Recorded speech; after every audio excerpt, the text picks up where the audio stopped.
குழந்தை இல்லையம்மா, அதனால என் வீட்டுக்காரே என்ன டைவர்ஸ் பண்ணிட்டாரு. ரூபா திரும்ப போறேன் நைனாதான் தூக்கி போடுறாரு. என்ன விட மாட்டான். நான் ஒரு நாளைக்கு வரலனா அழுவா. பொய் சொல்லாத. பிச்சை எடுக்கிறேன்னு உண்மை சொல்லு. பிச்சை எடுக்கிறது என்ன தப்பா? பணம் காசு எனக்கு வேணாம், கடவுள்கிட்ட கேட்டுக்கிறதுக்கு தான். சாகும் போது ஒன்னாவே இருக்கணும். நான் முன்னாடி போகணும், அவரு எனக்கு அப்புறம் வரணும்.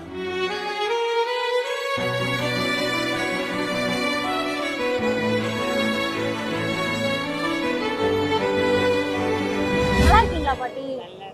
என்ன வேணும் பாட்டி? எனக்கு ஒரே ஒரு பிரியாணிமா. நான் சாப்பிட மாட்டேன். அவருக்கா? உங்களுக்கு இவங்களுக்கு என்ன வேணும்? மீன் வேணுமா? மீன் தான் பிடிக்கும். பாத்தியா, கப்பல் கோல்ஸ். அவருக்கு என்ன வேணும் நீங்க கேக்குறீங்க, உங்களுக்கு என்ன வேணும் அவரு கேக்குறாரு. இதம்மா வாழ்நாள் இப்படிதம்மா வாழணும். அப்படியா? சரி, நான் போய் வாங்கிட்டு வரேன்.